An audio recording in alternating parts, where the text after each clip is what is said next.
speaking of journey, now that we have journeyed through the engagement phase of planning and execution and reporting and follow-up, okay? Now, let us go to our next sequence, okay, of continuous improvement. Building on the insights we've gathered about planning, executing, and reporting, let me now ask you, okay, on how we can leverage past experiences, okay, and adapt to ongoing changes to enhance our internal audit processes, okay? So my first question to you, Sir Chrysler, is this, okay? How do you incorporate lessons from previous engagements into future audits? First of all, we're trying to adapt to what I will claim as an agile-inspired audit methodology. So basically, what we break audits into pieces, and every piece would have a feedback on how we're going to improve in the next steps. And aside from that, I will say that we don't wait for the conclusion of the audit to learn from the lessons. What we do now is that we conduct taking stock meetings, and we get the learnings from there. So for example, what we call taking stock meetings, but these are basically knowledge and experience sharing sessions. So we conduct it weekly or bi-weekly or semi-monthly, so twice a month. So we discuss our audits, what's causing the delay, and from there we are discussing what can we do to improve it. And we learn also from the experience of others. So for example, what I mentioned before, the person knows the audit client very much and the tendencies of the audit client. She or she will share that.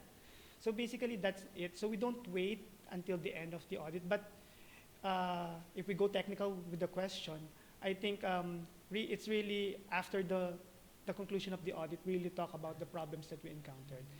But moving forward, I think what we really need to do also is to include is objective measures to learn. For example, we really need to monitor the spillage, the slacks, possible slack, so that we will learn how to, because the most common problem here is the budget overage, the schedule, the problems with the schedule, you're not meeting your targets. So you need really to understand the reasons, because before, when we try to get the data, we don't have available data at that time to really say what's causing the delay. But right now, we're trying to have a monitoring for that, so that we can check the variances and learn from that experiences, or learn from the lessons, and probably update our manual as well. So based on that information. I'd just like to add that that is where supervision comes in. If you really religiously do supervision, you'll get lots of insights by just reviewing, checking in on your team members on how they're doing, see what's causing their delays or their challenges. Then you can already make, immediate adjustments on how you do things, on how you approach the client, maybe in terms of following up documents. So I agree that it should be done all throughout and not just towards the end. But really, I must admit that there are times na we're so busy and we're covering a lot of things that we sometimes do it in the end. And the damage has been done. The delays has been there. But at the end of the day, it's all about learning. Yes.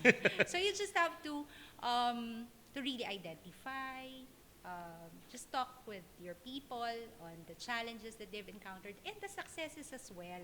No, it's not only about the challenges. You also get to learn about the successes of the team, right? Normally, kasi when we talk about lessons learned, it's just the negative. Yeah. But there could be good things that they've done along the way. True. And we must also highlight those. Okay. All throughout, and even at the end. All right. Okay. If I may add also, we practice this principle that we got from Google, or this term, psychological safety. Oh, okay. So Akala ko it's ginugol really nyo lang. Psychological safety. So, the communication line should be open, transparent, and the auditors themselves, if they encountered something that's not aligned with the policies, they should not feel punished, or they should not be punished for what, so you have to encourage them to talk, and talk whatever they want to talk about. Yes, yes. Yeah. So even if it's negative on their side, but the most important thing is that management should be able to make them feel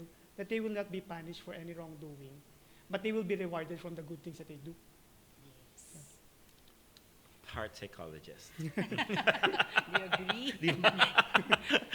And what strategies naman do you use to adapt or to changes in the organization or industry?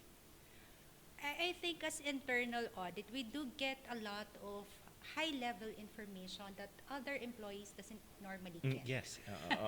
Like business reviews,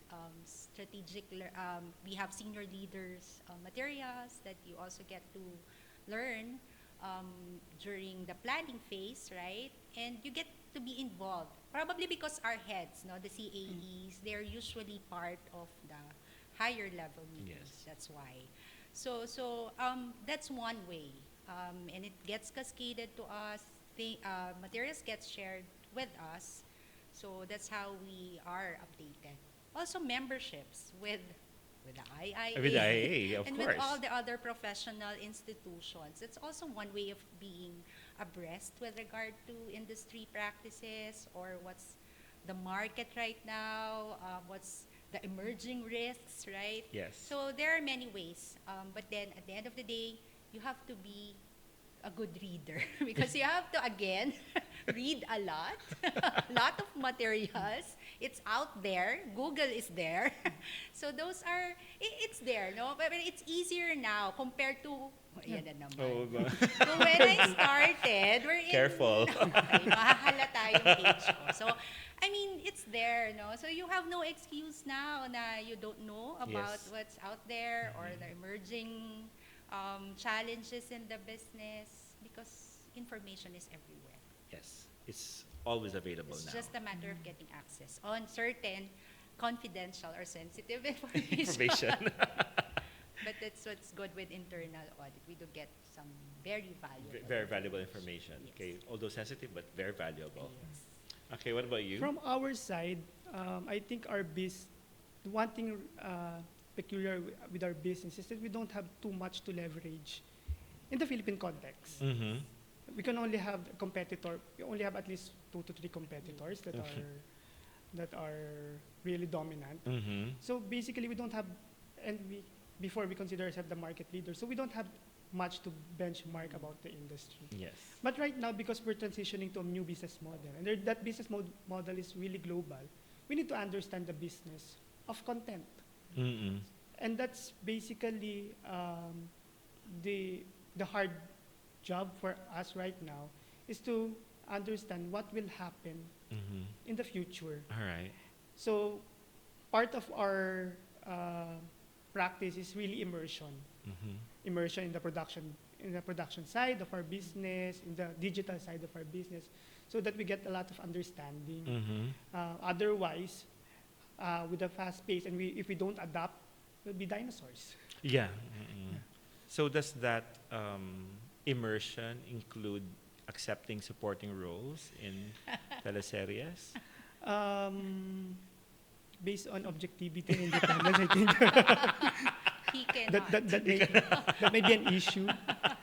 But we Independence issue. witness the production process from end to end, so Alright. that we understand. At least we understand how it's going, what are the risks that are involved, because it's really different. You don't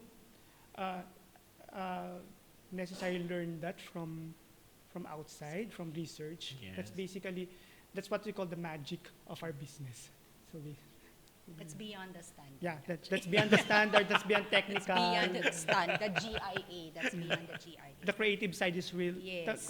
Auditing creative side of the business is really a challenge and a learning experience. Well, but I think you're thriving in it, though. Mm.